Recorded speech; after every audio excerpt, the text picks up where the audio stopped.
Selamat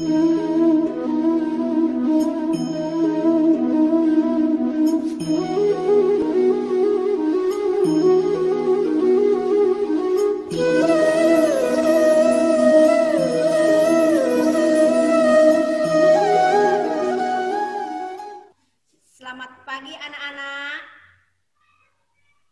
Pagi, Bu. Pagi, Bu. Kalian hari ini bisa dengar suaranya Ibu? Bagaimana kabarnya? Baik, Bu. Baik, Bu. Ya, semoga selalu dalam lindungan Ide Sang Yang Widi Wase. Sambutlah panganjali umat, Om Swastiastu. Baik, Bu. Dengar suaranya Ibu? Om Swastiastu. Baiklah, sebelum memulai pelajaran pendidikan agama Hindu dan Budi Pekerti pada hari ini, kita awali dengan doa. Semoga bisa memimpin doanya. Baiklah teman-teman, sebelum kita mulai pelajaran, mari kita berdoa terlebih dahulu. Ambil sikap, pada asana. Om Sada Satiki Sarira Suwa Sukun Sama Swahi. Om Pawa Jata Brahmana Brahmacari Dharma Dharma tak sodam testam jasnam sedam brahman Desan Dewa jadwal berapa ya berdiri sebagai pertapa daripada Tuhan menganugerahkan kebijaksanaan yang suci Brahma yang Maha Agung setiap dapat bersinar karena cahaya yang belajar selesai. Terima kasih diucapkan pada Yoga. Baiklah, sebelum memulai pelajaran, kita menyanyikan lagu kebangsaan Indonesia Raya. Kita sama-sama menyanyi ya, Ibu akan tampilkan.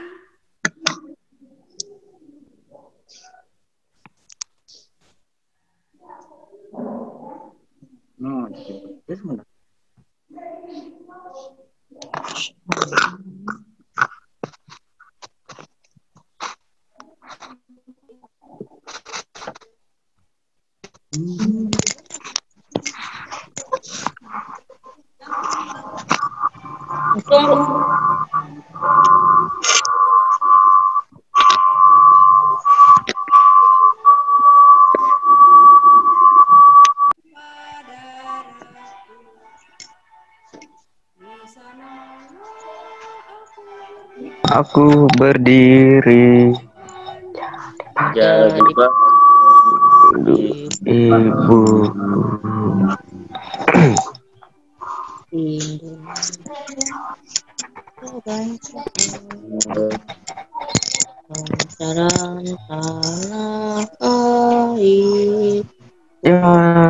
kan kita berseru Indonesia bersatu.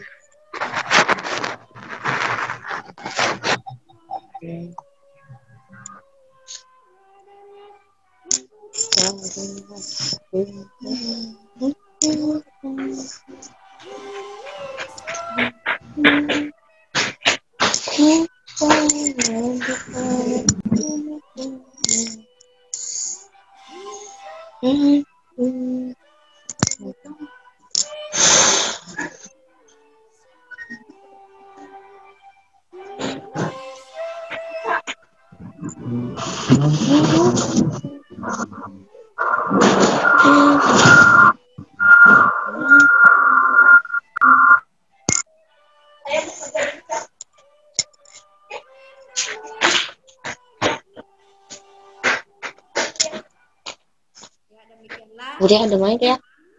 Kemudian sebelum lanjut di materi hari ini tentang gaya hidup sehat menurut kitab suci Weda, Ibu ingin mengabsen terlebih dahulu.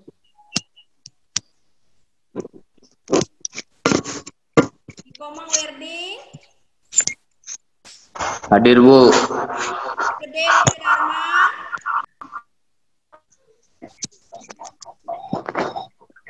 Hadir, Bu. Kade Hadir, Bu. Yoga. Hadir, Bu. Nah, terima kasih.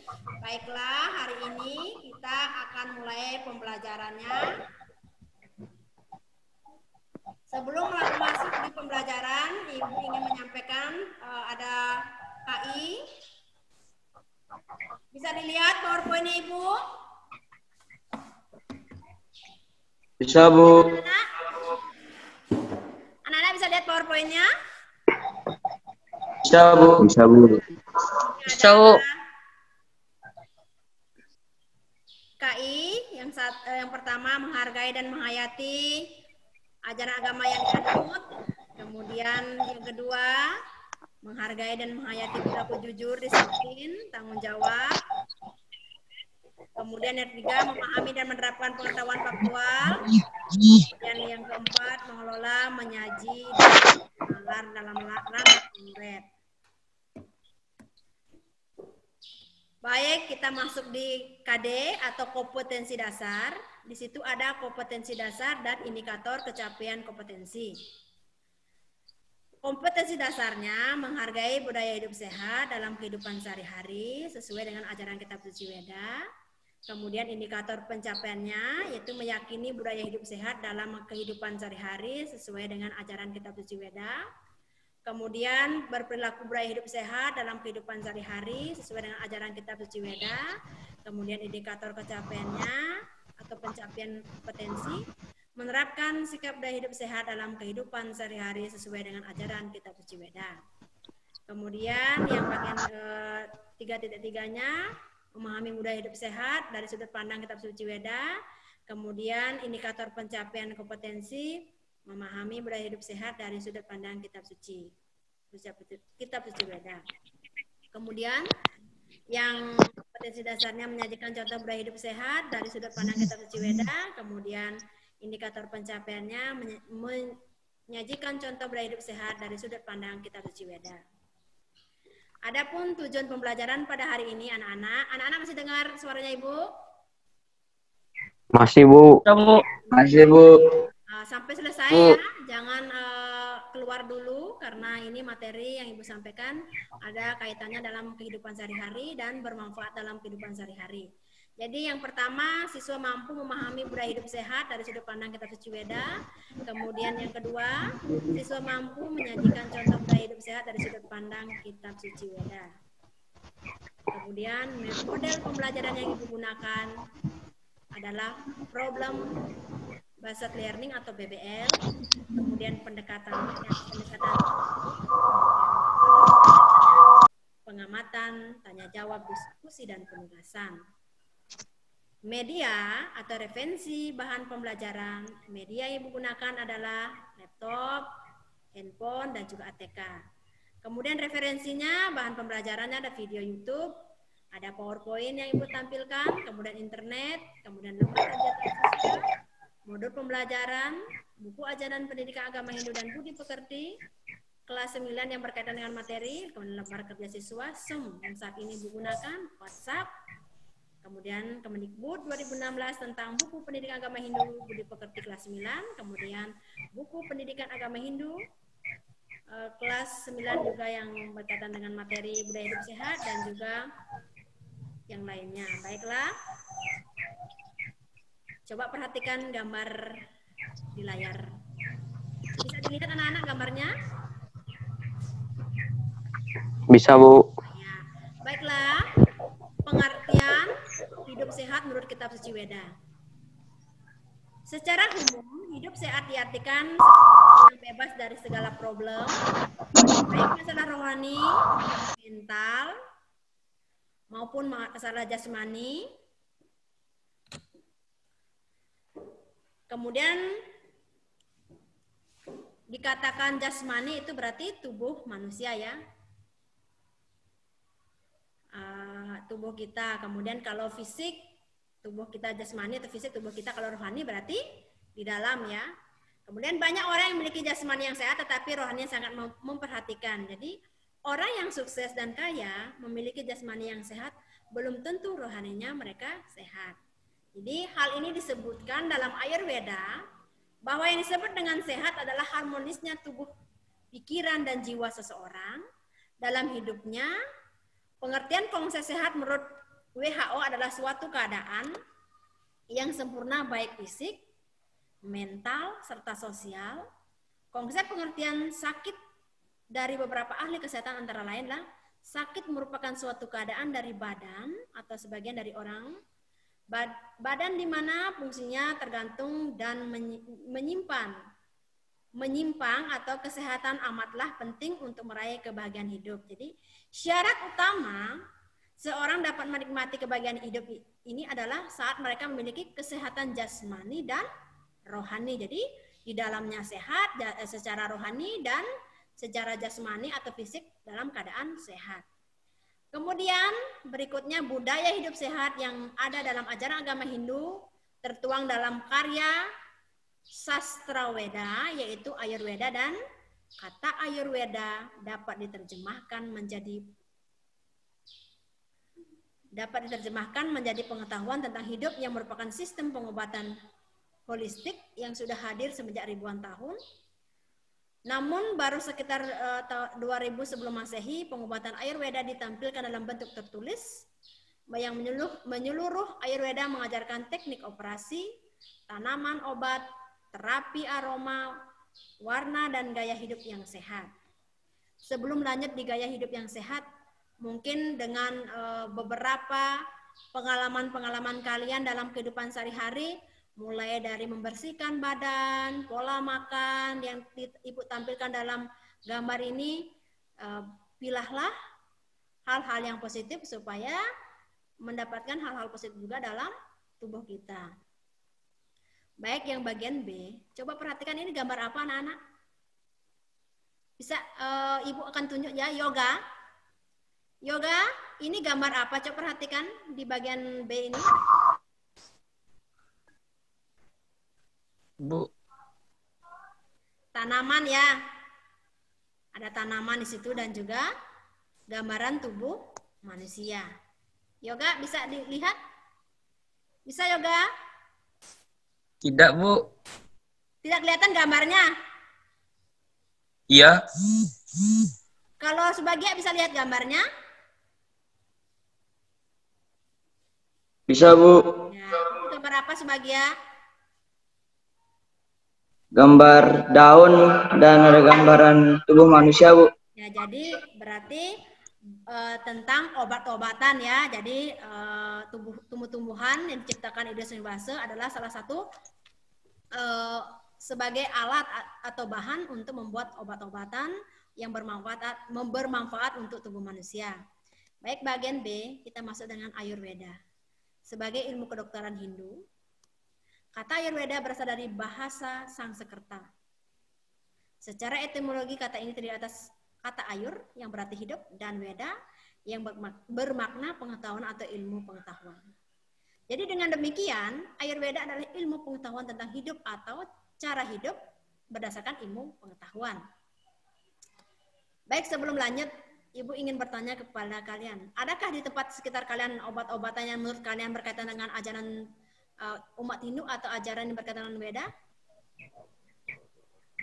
Ada, Bu. Contohnya apa? Ada, Bu. Apa saja? Coba contohnya satu. Jahe, Bu. Jahe, ya, jahe. Selain rempah-rempah juga bisa digunakan sebagai obat-obatan. Baik, lanjut.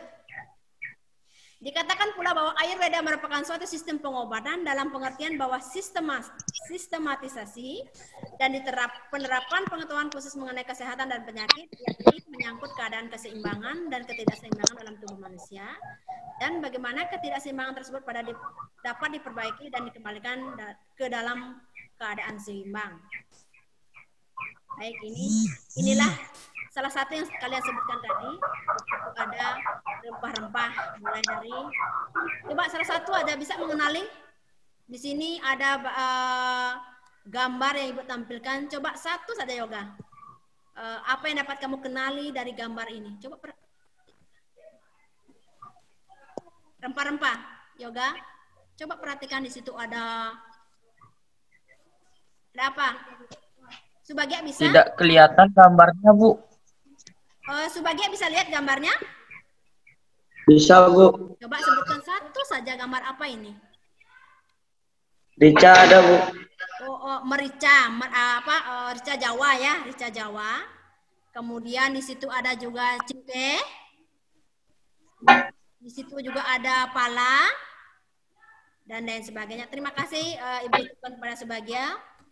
Sangat menyimak sekali materi yang Ibu berikan. Jadi pada umumnya mereka berkecimpung dihidangkan pengobatan tradisional telah terbiasa dengan istilah pengobatan Ayurveda dan menganggap Ayurveda sebagai sistem terapi atau pengobatan. Barangkali kurang disadari bahwa makna asli kata terapi adalah terapi dari bahasa Latin yang berarti pelayanan.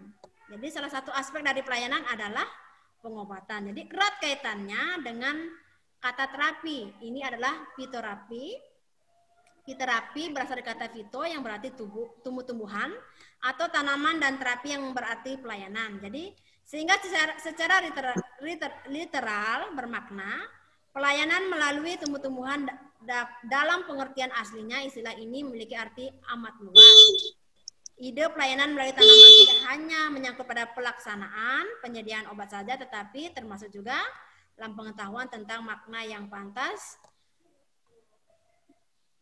Makanan menjadi obatmu dan obat adalah makananmu. Jadi kata Hippocrates yang dianggap sebagai bapak ilmu kedokteran modern. Jadi obat-obatan dalam lingkungan sekitar kalian di situ juga ada jahe, kunyit, dan juga yang lainnya itu manfaatkanlah sebagai bahan untuk pengobatan tradisional ya, karena cingkeh juga termasuk juga, kemudian rica Jawa atau merica, bukan rica, berarti dikatakan rempah-rempah, berarti tidak boleh digunakan obat, tidak.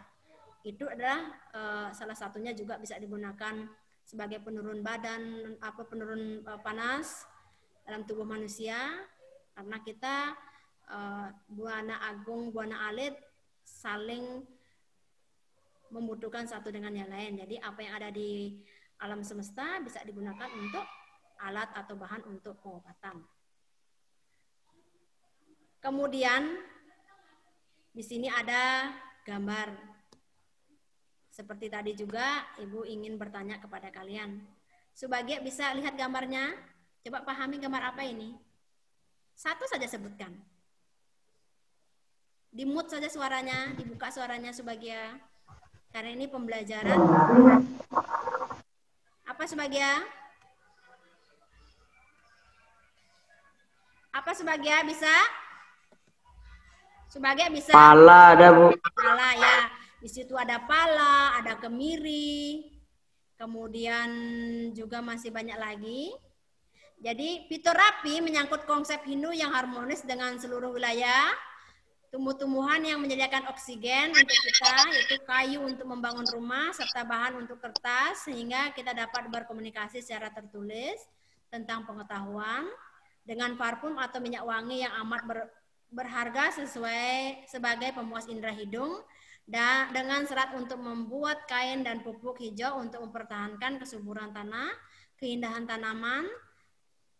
Kemudian bunga meningkatkan emosi kita, mengakui akan adanya sentuhan ciptaan yang agung di dalamnya. Kemudian tanaman di hutan dan tanaman untuk rekreasi dan bersenang-senang dan kecintaan memelihara tanaman untuk kesejahteraan seluruh makhluk hidup merupakan bagian dari fitoterapi. Jadi sebagai penyediaan pengobatan dengan memanfaatkan ekstra herbal ya. Dikatakan herbal berarti membuat obat-obatan yang ada di lingkungan tempat tinggal kita, atau serbuk atau fil dari tumbuh-tumbuhan. Bisa paham sampai di sini anak-anak? Berkaitan dengan budaya hidup sehat, berkaitan dengan kehidupan sekitar kita. Baik, konsep sehat. Di sini ada gambar resolusi hidup sehat.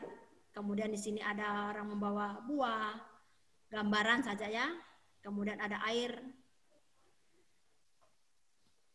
Jadi menurut Ayurveda, sehat tidak hanya menyangkut bebas dari sakit atau penyakit, tetapi juga untuk meningkatkan seterusnya tanpa terputus terhadap keadaan fisik. Jadi mental dan spiritual yang bahagia dan utuh, konsep dari keadaan keseimbangan yang betul tidak hanya menyangkut berfungsi sistem dan organ tubuh manusia dengan baik dan lancar. Jadi fisikis dan spiritual, tetapi juga menyangkut keseimbangan dan hubungan kreatif yang lebih luas. Jadi menyangkut hubungan antar teman sesama ciptaan Tuhan, Buana Agung atau Buana Alit dengan perasaan yang lebih dengan anggota keluarga, dan kita sendiri, antara teman kita sendiri, antara kebenaran kita sendiri, antara Tuhan dan kita sendiri. Jadi antara Buana Agung dan Buana Alit harus dinetralisir dengan cara memelihara, saling peduli dengan lingkungan. Jadi kita dapat diperpanjang daftar ini hingga terbatas atau oleh sebab itu tidaklah mengherankan bahwa Ayurveda amat peduli terhadap setiap kemungkinan aspek kehidupan sebagai salah satu induk ilmu pengetahuan. Ilmu berkembang serta cabang tidak hanya menyangkut kesehatan manusia saja, tetapi juga tentang ciptaan hidup universal, mulai dari tumbuhan, hewan, dan juga kita. Jadi tumbuhan, hewan, manusia itu ada kaitannya. Jadi saling tergantung dengan yang lain. Itulah. Kemudian Resi Caraka mendefinisikan Ayurveda sebagai pengetahuan dapat menolong seseorang untuk memperoleh pengetahuan tentang manfaat dan bahaya dari tipe kehidupan jangka waktu yang hidup dan hidup yang amat alami atau wajar. Kemudian keunikan Ayurveda dibandingkan dengan ilmu pengobatan tradisional lainnya maupun ilmu kedokteran modern, Ayurveda memiliki keunikan tersendiri, antara lain yang pertama, mengobati secara keseluruhan atau pengobatan simptomatik bertentangan dengan sistem ini. Pikiran, tubuh, dan jiwa diobati secara bersama-sama. Pikiran dibersihkan dengan hal-hal positif, tubuh dibersihkan dengan air, kemudian jiwa berdasarkan dharma dan juga ajaran agama Hindu. Kemudian pengobatan yang kedua dan obat relatif murah. Kemudian keunikan Ayurveda yang ketiga, tidak ada efek samping yang merugikan, malah menguntungkan. Contoh, misalnya kita ambil pengobatan dengan menggunakan kemiri. Bisa mengobati apa kemiri? Tumbuh apa? Dengan kemiri, lidah buaya, dan juga yang lainnya. Dalam tubuh manusia itu diuntungkan. Kemudian yang berikut, keunikan berikut, setiap obat Ayurveda bersifat menguatkan. Penicillin tidak diberikan kepada orang sehat, tetapi obat Ayurveda mengobati dan menguatkan dan menyehatkan.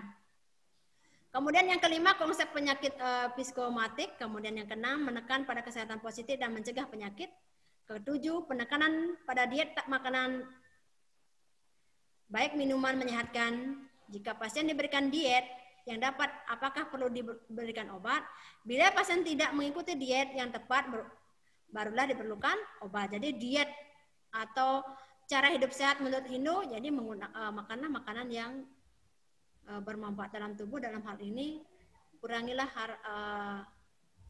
yang sifatnya daging. Kemudian banyaklah makan sayur, itu diet sehat menurut ajaran Suci Weda, dengan vegetarian ya salah satunya. Kemudian metode sederhana, ada diagnosis. Kemudian Ayurveda ini dekat dengan alam. Ayurveda ini menguntungkan bagi praktek yoga dan Ayurveda itu bergandengan tangan. Kemudian Ayurveda memiliki sikap terbuka dan bebas menerima setiap pengobatan yang lain. Kemudian yang berikut, berkepentingan terhadap keadaan tubuh seseorang. Gangguan selalu merupakan latar belakang dari keadaan tubuh seseorang, atau dokter Ayurveda melihat penyakit dari pasien. Jadi Ayurveda ini adalah bagian dari kitab suci Weda ya. Yang pertama kan ada Rigveda, Samaveda, dan lain sebagainya. Ini adalah ada kaitannya dengan ajaran kita atau ajaran umat Hindu. Kemudian tujuan Ayurveda. Tujuan umum dari isi kitab Ayurveda adalah sejalan dengan tujuan hidup, yakni 1, memelihara kesehatan dari orang yang sehat, menolong mereka mencapai 4 prinsip tujuan hidup, yaitu dharma atau kebaikan atau kebenaran, mendatangkan kesehatan, yakni dengan melakukan hal yang benar akan kesehatan pribadi maupun masyarakat. Kemudian kedua, harta atau kekayaan, mengumpulkan makna kehidupan. Jadi mengumpulkan harta untuk hal-hal yang baik, mengumpulkan harta untuk hal-hal positif, misalnya digunakan untuk beribadah, digunakan untuk sedekah, membantu orang, dan mencintai lingkungannya. Kemudian dikatakan mencintai lingkungan mulai dari membersihkan lingkungan, mencintai alam semesta.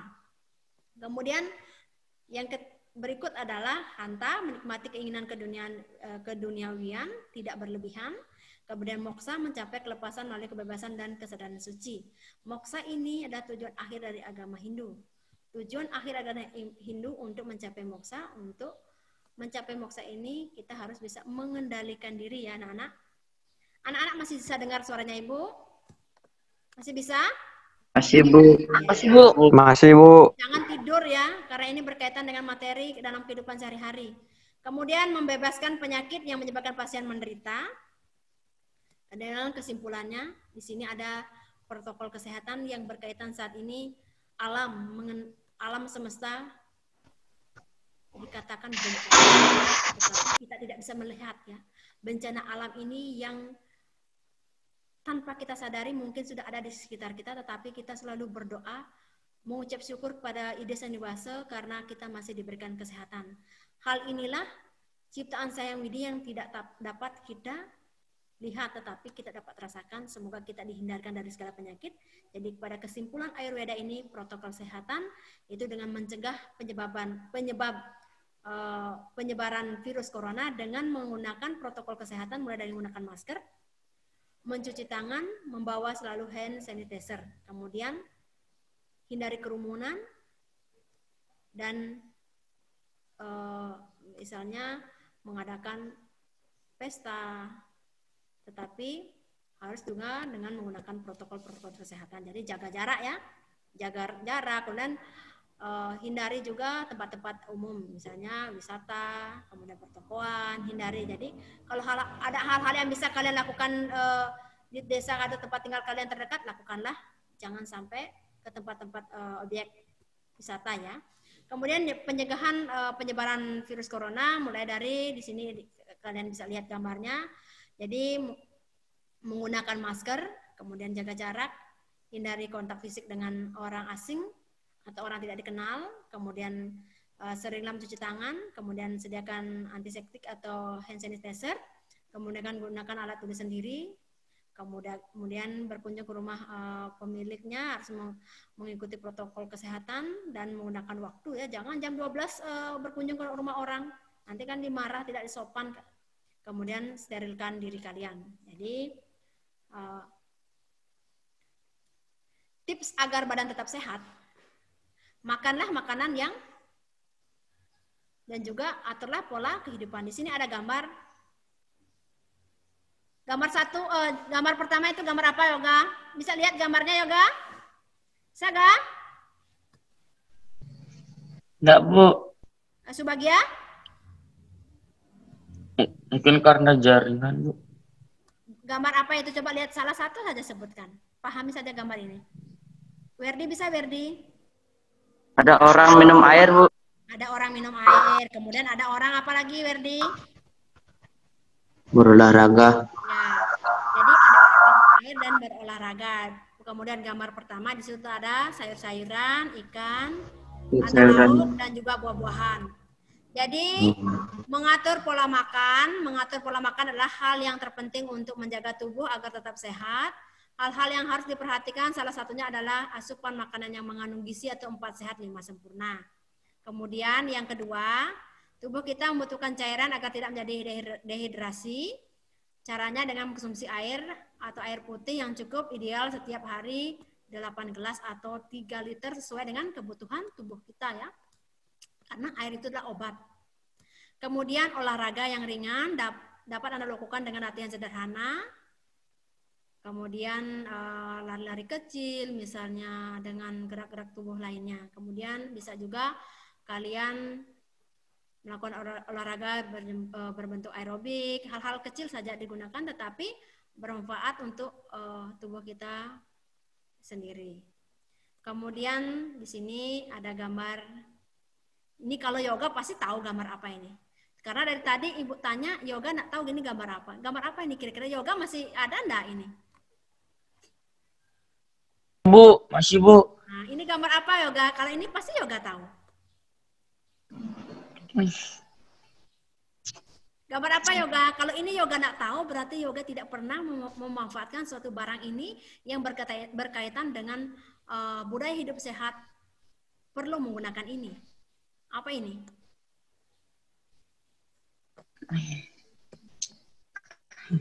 Dari tadi bilang jaringan. Oke. Kalau ini pasti semua anak-anak tahu ya. Di sini ada orang berbaring sakit, seorang anak berbaring sakit, dan juga di sini ada uang. Di sini ibu akan berikan tugas buat kalian. Sebelum masuk di tugas, ibu dapat simpulkan bahwa budaya hidup sehat menurut Ayurveda adalah dengan memilih pola hidup yang sehat, olahraga, makanan bergizi, dan pikiran-pikiran yang sehat. Sekalipun kita memiliki banyak harta, kalaupun pikiran kita tidak sehat, maka kita dikatakan sakit. Sakit fisik, sakit pikir secara rohani. Jadi kita sebagai umat yang beragama harus kita sehat secara jasmani dan rohani supaya bisa melaksanakan roda kehidupan untuk mencapai tujuan akhir agama Hindu, atau tujuan akhirnya adalah moksa. Jadi baiklah, tugas pada hari ini adalah seperti di layar PowerPoint Ibu. Kalian bisa baca? Bisa enggak? Jadi bayangkan saja jika kamu mempunyai segudang uang dan kekayaan serta dikelilingi oleh orang-orang yang kamu sayangi dan cintai di sekitarmu, akan tetapi kamu dalam keadaan stres atau terbaring di rumah sakit. Apakah yang kamu rasakan dan usaha? Dan usaha apa yang kamu lakukan? Jawaban di buku anak-anak kemudian prestasikan dalam bentuk video kemudian kirim di grup WhatsApp. Punya WhatsApp semua kan? Jadi uang bukan segala-galanya, tetapi segalanya butuh uang. Pergunakanlah uang itu dalam konteks ajaran agama Hindu. Kita bagi harta kita untuk beribadah, bersedekah, dan untuk ditabung untuk masa hari tua. Jangan kemudian ada uang kita berfoya-foya ke hal-hal yang negatif. Itu tidak dibenarkan dalam ajaran agama Hindu. Akan tetapi ajaran agama mengajarkan bahwa pilah-pilahlah penghasilan atau uang kita yang miliki atau penghasilan yang kita miliki ke hal-hal. Misalnya, untuk ambil contoh adalah beriadnya. Umat Hindu kan kaitannya dengan niatnya. Dalam kitab suci ada. Kemudian agama Hindu kaitannya dengan membantu orang. Itu ada. Kemudian bersedekah itu ada. Bersedekahlah pada orang yang tidak mampu. Karena apa yang kita berikan, sedikit saja yang kita berikan kepada mereka sangat bermanfaat buat mereka. Misalnya kita membagikan, kalau kita memiliki harta, kita bagikan harta kita dengan orang-orang yang membutuhkan. Kalau kita tidak memiliki harta, bagilah pikiran kita kepada orang lain, arahkan teman-teman kita ke hal-hal yang positif. Jangan ke hal-hal yang negatif. Karena mengingat modernisasi atau perkembangan zaman saat ini berkaitan dengan ajaran agama memang sangat menyimpang ya, banyak anak-anak yang menyimpang, tapi Ibu harapkan dan Ibu yakin anak-anaknya Ibu tidak ada yang seperti itu ya. Masih dengar-dengaran dengan orang tua, masih ingat dengan ajaran agama ya. Baiklah anak-anak, semoga apa yang Ibu berikan pada hari ini ada manfaatnya dalam kehidupan sehari-hari berkaitan dengan budaya hidup sehat menurut Ayurveda.